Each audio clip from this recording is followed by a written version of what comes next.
Today's episode is brought to you by Brodie, a South African investor specializing in agriculture. Brodie founders originate from the farming community and have experienced how financial markets don't understand agricultural sector needs. They have thus fundraised from JSE investors to make money work for everyone. Brodie offers a wide range of solutions, be it working capital, new equipment, new plantings and farm purchases. Whenever there is business potential, there is a way to make it happen. Brodie, fair funding for agriculture. For more information about funding options, visit agrarius.co.za, a product of 274 Investment Managers.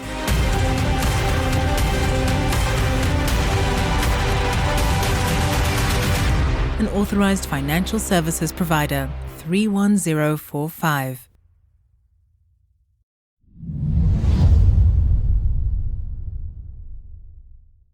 We're rolling, so... Good afternoon, guys. Good Nice afternoon. to have you here. Yeah, we've got Colin and... Louw. Colin and Louw, yes. And we've met you guys for the first time now, so would you guys please introduce yourselves and who you are and how do you fit into the IBO where we are today? And let's start with a country guest first. Right. Well, thank you very much for having me. My name is Colin Fain. I'm the CEO of a data analytics company called Agronometrics. And for the purposes of the IBO, and I get to wear the IBO hat for this one, my team and I are responsible for putting together the annual global statistics report for the organization.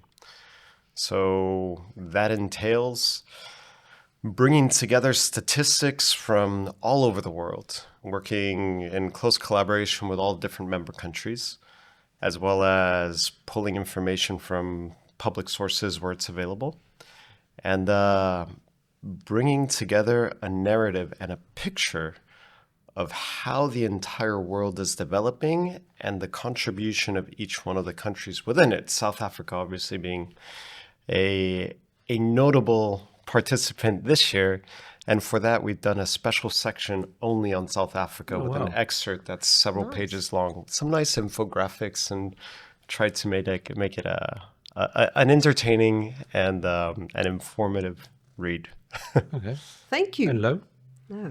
Yeah, so Louw Pienaar from BFAP, Bureau for Food and Agriculture Policy. We do work in South African space, but also in the African space. And our main aim is to inform decisions, whether that's a business decision, a policy decision, and we often use data to do that, and economic models. So bulk of our team and myself, I'm an ag economist. So I try and understand the markets, and we understand and trying to look into the future and try and anticipate what will be coming next. And by looking into the future, what we call foresight, that allows you at least to have a framework in which you can base your decisions.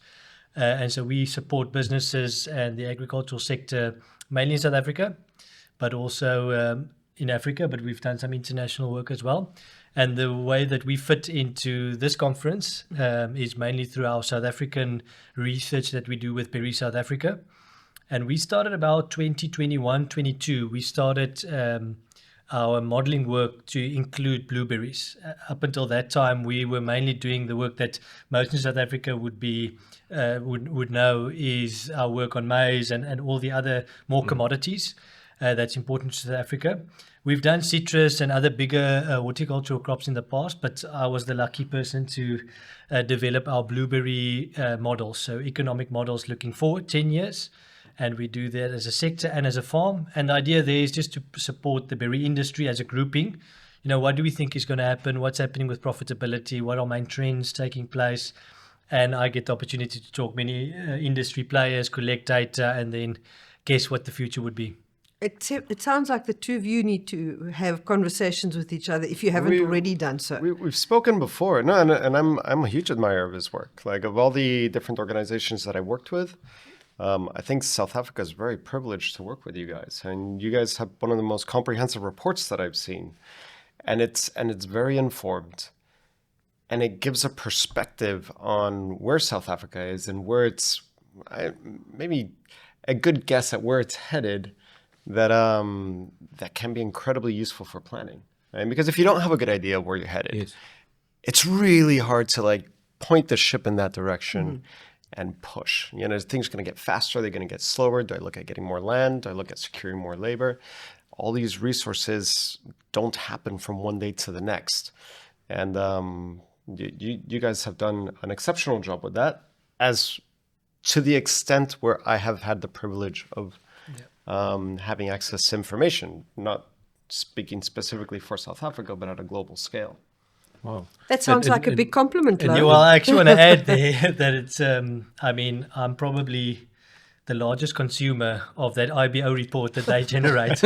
And so every year I look at the presentation he was doing yesterday, and already I'm seeing the top 10, and I'm seeing, because remember, I'm already putting those numbers into my modeling, and I wait every year for them to publish to say, am I in line? What's been taking place? And I've built basically this whole model up until the data that was available from the IBO. So I think in that case, then I also need to say they've done a phenomenal job. Because, you know, I work with many industries globally. Now, the fact that you can go to a particular industry, in this case, high bush blueberries, and get information on most countries in the world, that doesn't exist. I mean, you could go to more broader, let's say, FAO, the Food and Agriculture Organization, and I just need to make it very clear. If you took that data and you just tried to do foresight that we do, you clearly see that the numbers are just completely messed up.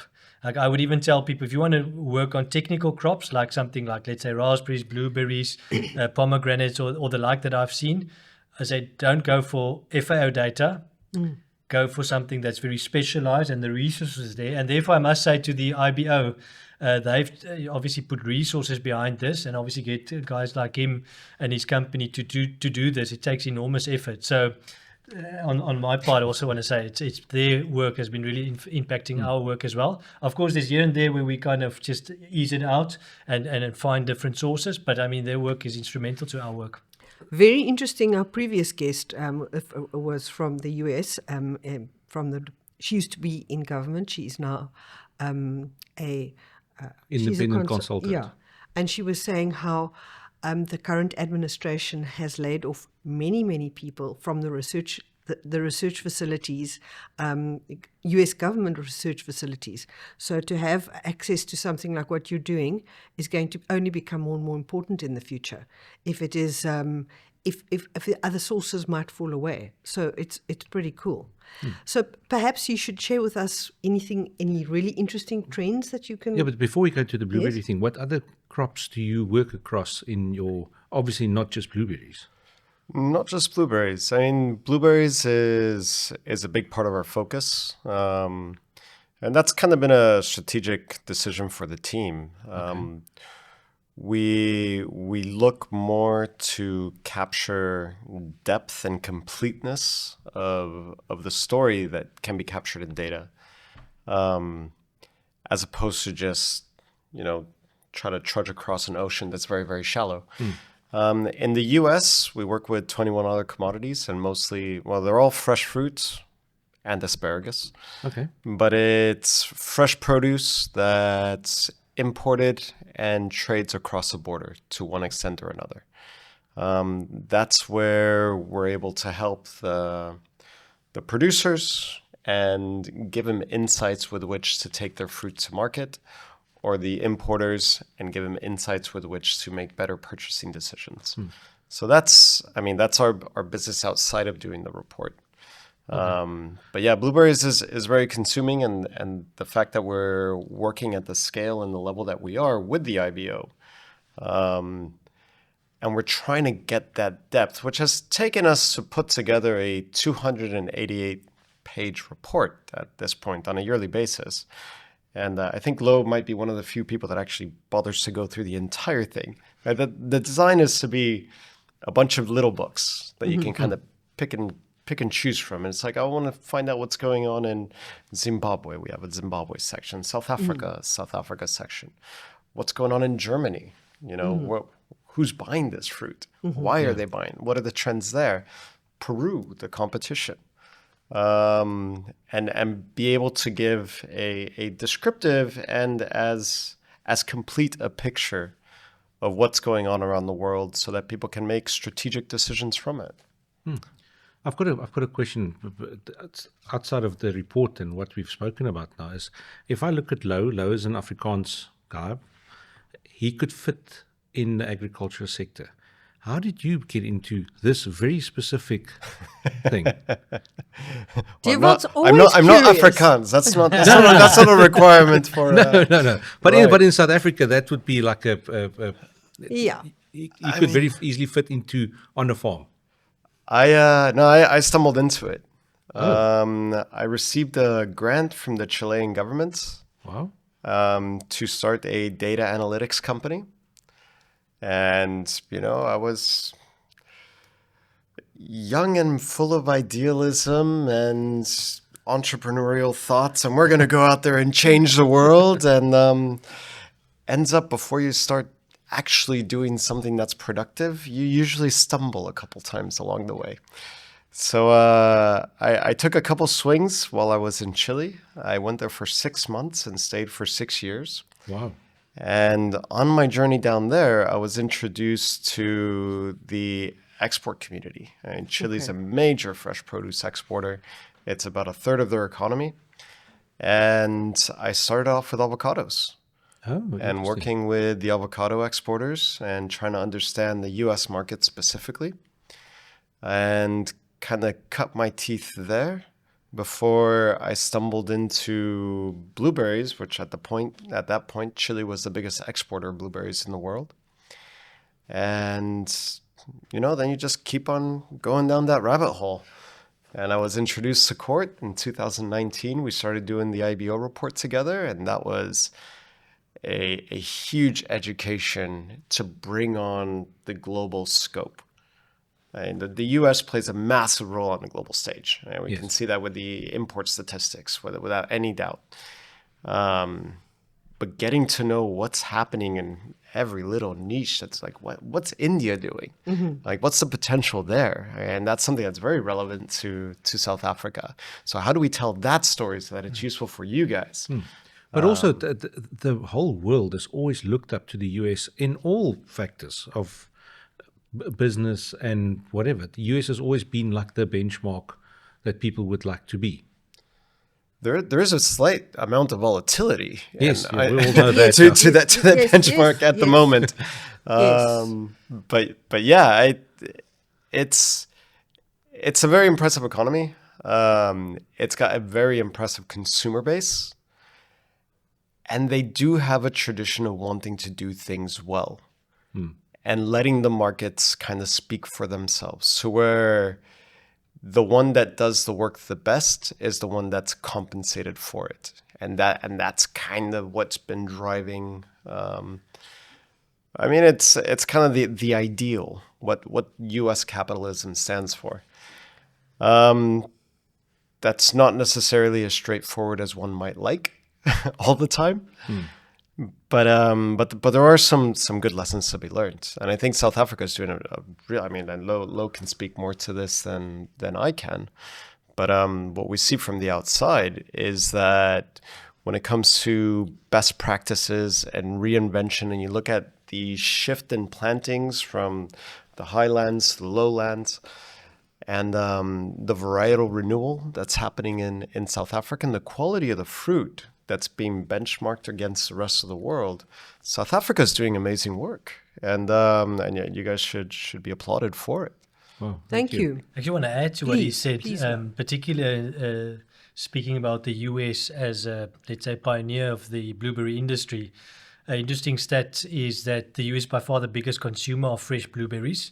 So 35% of all fresh production that goes into the market is consumed in the US. Wow. You might ask you, but that's, even if you look at something like citrus or avo, that maybe is 10%, 15%, like 35%.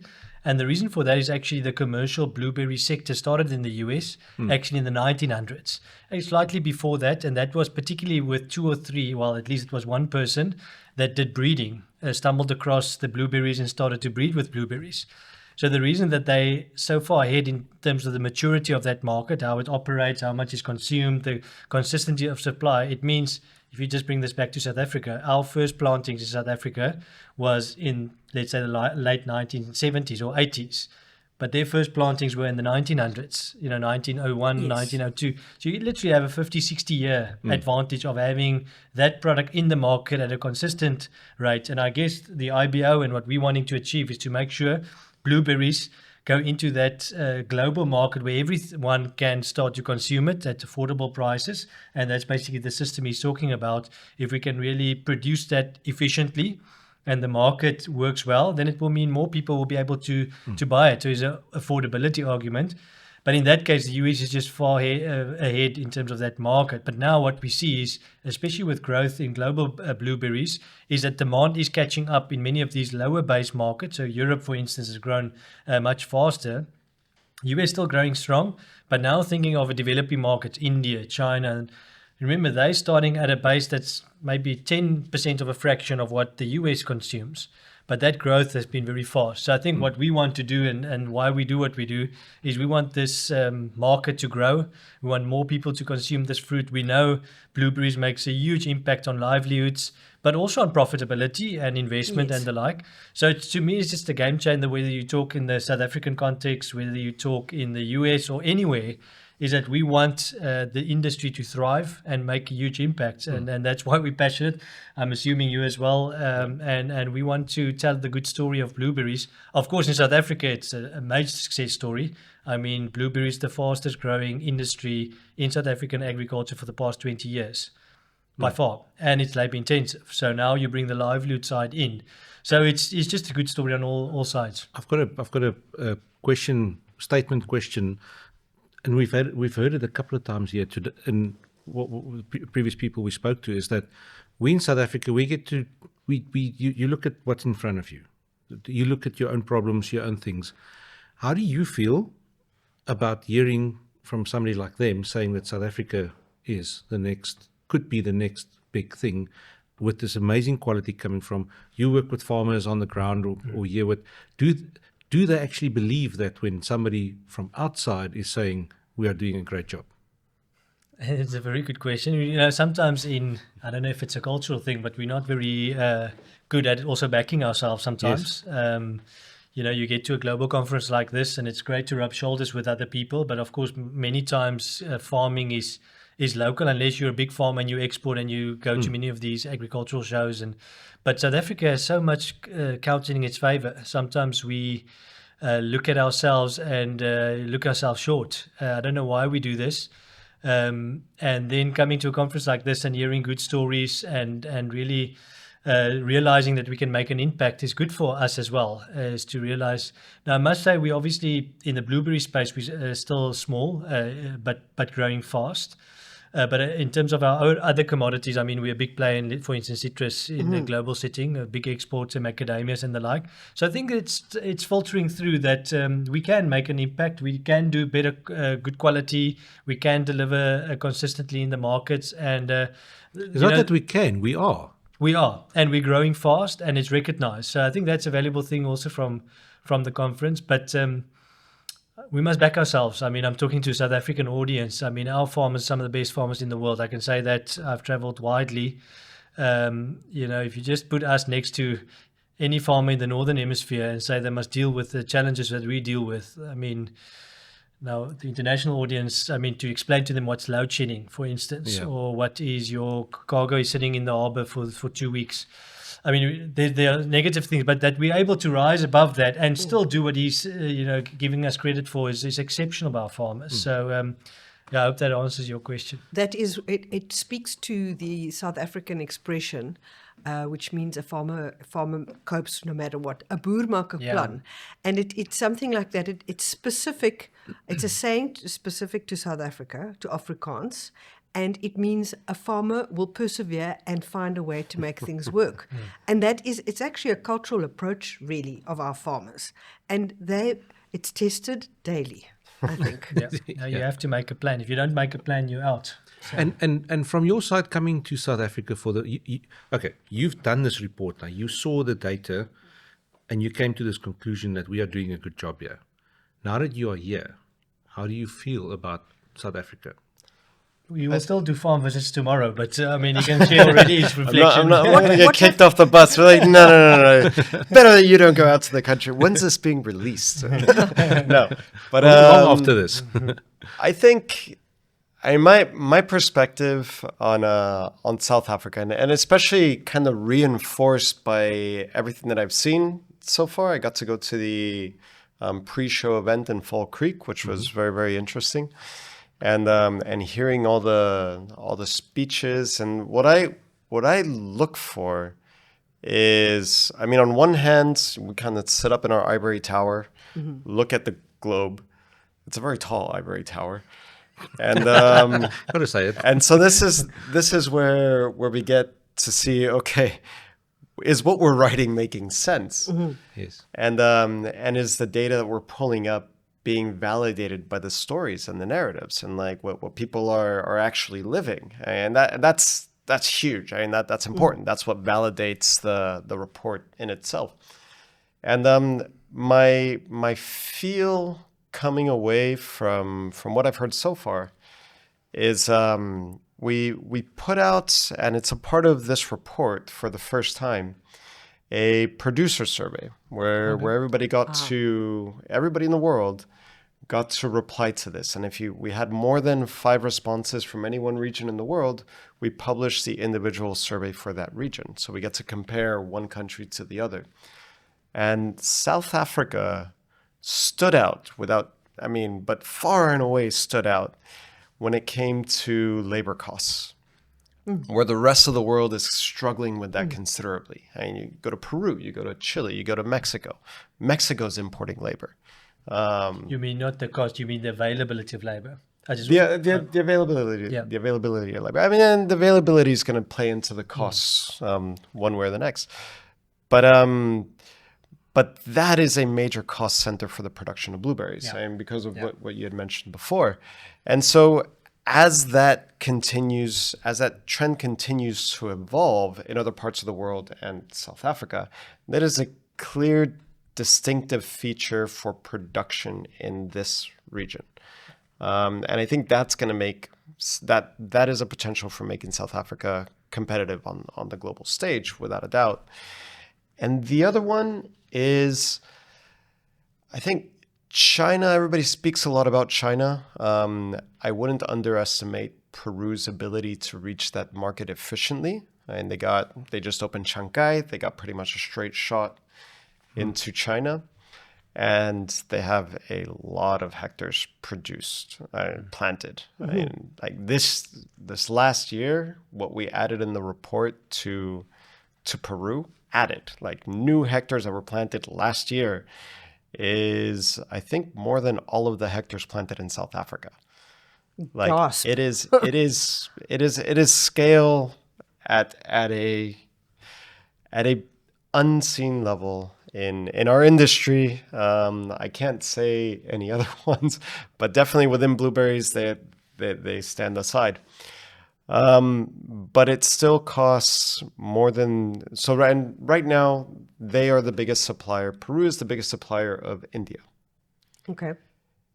To ship a kilo of blueberries from Peru to India, it all goes by airplane, and that'll cost you on the low side $3. Everything by airplane. Right, Peru, yeah. To India, yeah. Wow. And they are the biggest supplier to India. And they're the biggest supplier. I mean, it's not huge volumes. Okay. But they are the biggest supplier. How much would that cost for South Africa? I mean, it's about $1, but it's much less, and that is a competitive advantage. So you look at that factor, and there's a lot of like fundamental like structural advantages that South Africa has that does put you in a good position, primarily compared to Peru. Not only are they the biggest, but they also share a production window with you guys.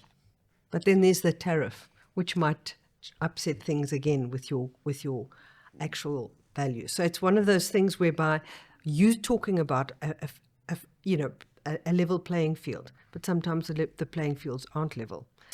You mean between Peru and South Africa? Yes, Yeah. as far as market access and tariff entry to But places you like. had a good response for that in your speech about tariffs and how to approach it. And yeah, I mean, I can stop monologuing for a second to. Yeah, please do. Please go.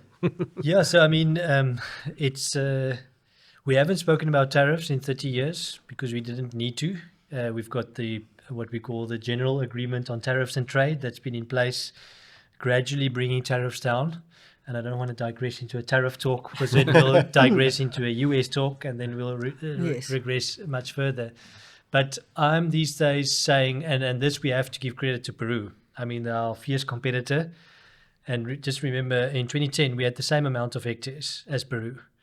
We grew the fastest in South Africa to 3,000 hectares. Okay? And the numbers he's saying now, so we were level. They grew 10 times what we did, even though we were the fastest in South Africa. So now close to 30,000 hectares, but let's say it's 25. Good Lord, that's a lot. So we do now 30,000 tons. They're doing 300,000. So by all estimation, if we were early, okay, there's reasons also for us being slow. We could have, instead of creating out of thin air 12,000 jobs, which the industry has done, which is by far the biggest employing or job creating industry, they've done 10 times that. So I guess we could have created 50,000 jobs in agriculture if we did what Peru did. Now, there's other reasons, access to land, climate, there's a number of things taking place there. But just back to tariffs, Peru has done very well. They decided from 2010 to go for a free trade agreement with China, which took some time to come in.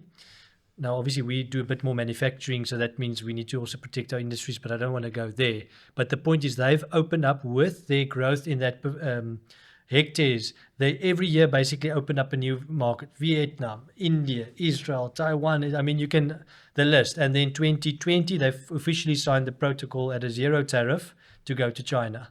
And if you even now look at the price points for Peru exporting relative to the rest of the world, they literally have a 30% margin on price going into that market. And the reason for that is they're basically the only country that can supply there, have access, technical access, so the protocol sign, and the zero tariff. South Africa has a big tariff there, which we need to bring down, 30%. And it's a big concern for us because you can open the market, but then if you think 30% tariff like we have in the US now, it becomes quite difficult.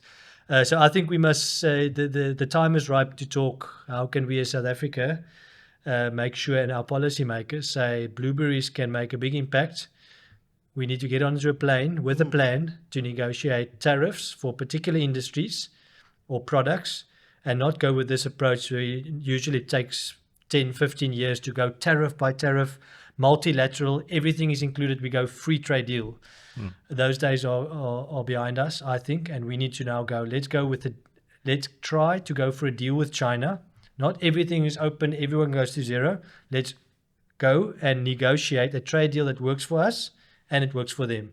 But remember, we can't ask them to go to 0 or 5% when we still have high tariffs. And I know the agriculture industry don't like me saying that, but I say maybe it's time that we relook at tariffs that we set in the 1990s and ask ourselves, do we still need some of these tariffs at those levels? And if not, can we use that to negotiate a better deal for our export industries? Very, very well said. And I think India also has quite a high tariff for South African fruit coming in. Well, I'll give you an example. And that's why, again, I wouldn't want to give too much credit to the US in terms of their trade policy. But they've asked the question, is it fair under World Trade Organization rules that some countries, all of them are part of this grouping, but now China and India, they have tariff levels and we're all members. But I'll give you an example, wine. We can't export wine to India. We have 150% tariff there. 150%. Wow. Now I ask myself, but we all buddies now in BRICS, and but why do we have a 30% tariff blueberries in China? I thought aren't we? Or grapes or citrus, or all of it. Okay, grapes in that case is a bit lower, so we've got access there. There is product flowing, but for us to flow a lot more, like Peru's doing into China, we need those tariffs much lower. And that's also the thing that we're pushing hard for in blueberries as well. We want access there at a much lower tariff. Then we can compete big time with Peru. Did you guys look at figures of local consumption in South Africa for something like blueberries, for instance? Yes. Okay, what? How's that looking? What? That's the answer is yes, and it's growing very fast. And remember, if you just take it average, let's say 70% of all production in South Africa is exported. So the export market is big. We export focused. We can't sell all that. If we had to sell all that here, you basically ask people to take it. Even on blueberries, that's such a small, technically a small industry still. So 30,000 tons more or less, and about 70% of that's exported fresh. About 12% local market. Okay, so there's about 4,000 or 5,000 tons, and then about between 18 and 22%, depending on year and quality, that will get frozen or processed. But that 4,000 tons, or the 12% that goes fresh into South Africa, has grown consistently 10-15% every year in volume. So I always say to growers, we obviously think market access out there. You'll be amazed how much more people are eating blueberries. I mean, Yes. a decade ago, I didn't eat blueberries. You Same didn't see here. it. Yeah. So I think it's an incredible market. We can still grow. But of course, then you ask the question about South Africa's economy. Can people afford it? So that will continue to grow for the high income groups, your LSM 9 and 10, the groups that we are in. But it needs to, and prices have come down. So that has helped because the And international quality has pressure- gone up. Because being in the industry, how many times have you been on a blueberry farm? You could pick the best off the bush, be it grapes, whatever. On those farms, you can eat the best that your friend has never been exposed to. I'm talking about here in South Africa now. All of a sudden, these varieties they're not labeled or mentioned or branded or anything, but you will buy a punnet of blueberries and you will go like, holy hell, these are nice. Yes. Yeah. Very And definitely. that speaks also about the categorization. We obviously got a very strong corporate varieties coming in. But I mean, there's also quite a few growers that are growing in a different segment, maybe smaller farms, not as technical or highly capital. There's different types of farms also in South Africa. But the fact that we now have offspin of this industry that's export focused means me and you can now buy amazing blueberries, good for our health as well. So the local market, I think, will continue to grow 10-15% per year across the board for all berries. No, and that's a trend that we're seeing globally. I mean, it's a very strange thing, but ends up not just the centers of consumption in the U.S. and Europe and China like eating healthy food. Everybody does. Yeah. And everybody that can get access to it. I mean, as quality improves and that eating experience is not only a healthy one, but also a really tasty one. Yeah. And this is one of the only fruits that's easy to snack, and it's guilt-free. Yes. On that subject, I've got, okay, let's put blueberries aside. In all of the things that you guys have worked with, how big an impact have you seen the internet brought to things like this, to increase that local consumption of certain things? Like I was telling, Getting the message to the consumer. I was telling Louise earlier, my daughters, my middle daughter came to me the other day, and they watched stuff on YouTube, and it's obviously a lot of stuff from the States, and she said to me, why are they saying avocados from Mexico? So I had to explain to her how it works, that Mexico is the biggest supplier of avocados and it's going into the States. But obviously that's triggered something in her to ask the question, and she loves avocado. From South Africa. And she's watching American stuff, and this is filtered through. And Was to a she 10-year-old. asking to eat some avocados from Mexico? Well, technically, because they see it as a premium thing. So have you guys seen anything like that? And that's just an example. Another example is Dubai chocolate. That's increased the demand for pistachios worldwide. To a point that there's almost a shortage.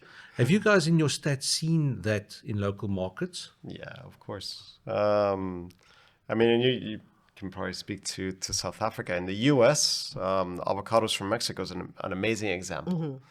And you look at the growth of the avocado category over the last 10 years, and actually 20 years. 20 years is really kind of the benchmark. In 2007, Mexico gained market access to the U.S. market.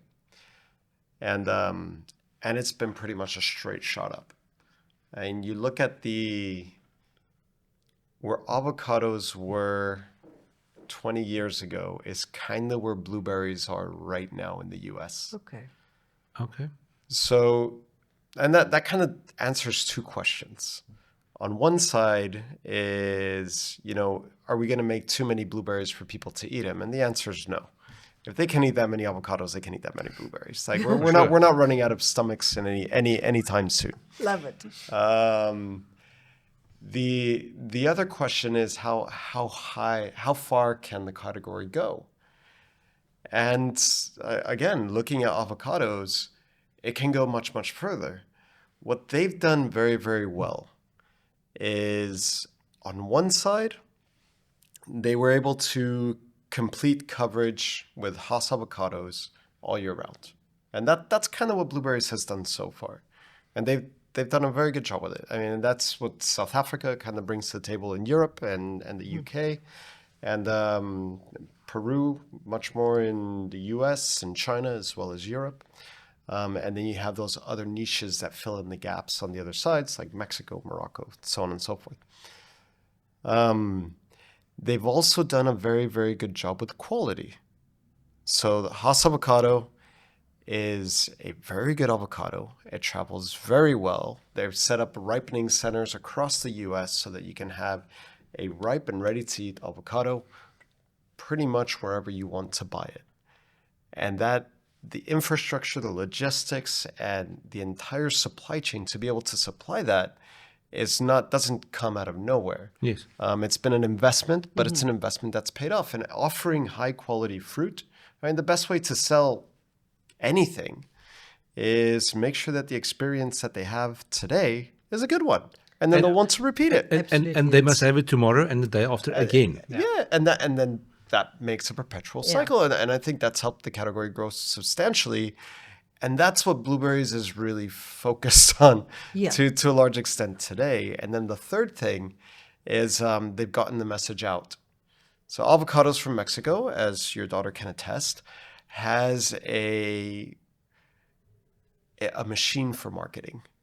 I mean, not just Avocados from Mexico, the Hass Avocado Board and all the work that they've done there. The World Avocado Organization is also doing. I mean, not to that extent. Okay. More on a regional basis in the U.S. The Hass Avocado Board's done amazing work, getting the word out for avocados with a lot of their health resources and as well as Avocados from Mexico particularly, and targeting the consumers when they need to be targeted.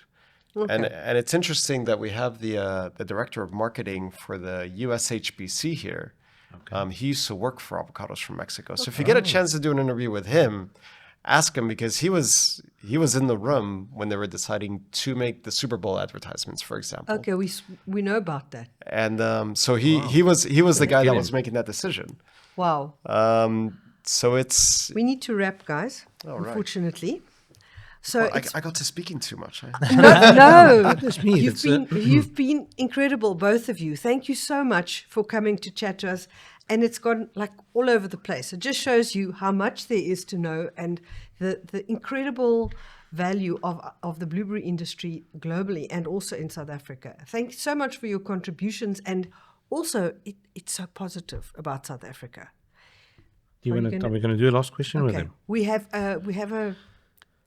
to make it quick, but we have a tradition where we ask a question from somebody that's been one of our previous guests. For the two of you who are here now, and let's see where we go. I want to ask the same question to you guys, and this is completely unbiased. Who goes first?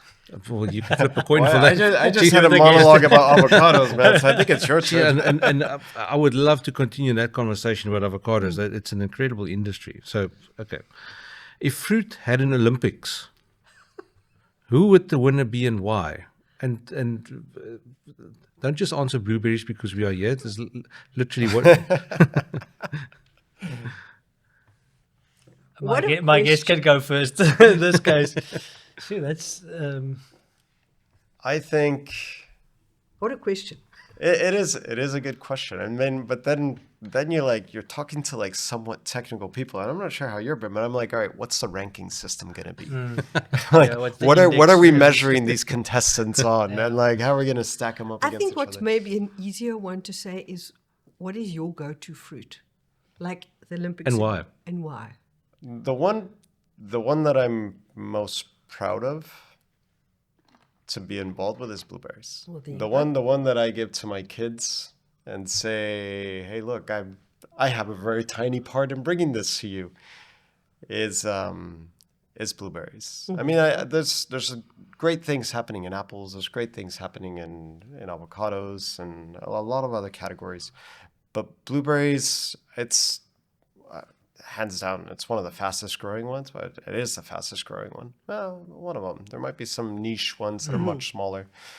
But it's dynamic. It's scalable. You're seeing the impact. I mean, it's not just because we're here, but blueberries. Louw?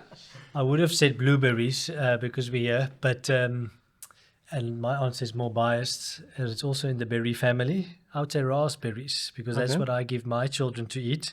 But the reason I give them, I've got ample in supply because we produce some of them. So we've got a small trial plot of raspberries, which I produce. And that means my kids run in there and eat hands full of them often. But it's also a dynamic crop, very finicky, but it means it goes very fast pace. So that I think if it was a sprint race in the Olympics, raspberries would win because it's so perishable. But it's also great tasting, part of the berry family, and very dynamic as well. Oh, wow. Fantastic. It's been incredible. Thank you so much for joining us. Much appreciated. And it's like you said before, this was the most fun chat about with two economists that I've ever had. So Thanks a lot for having us. We're going to go get a beer now. Thanks, guys.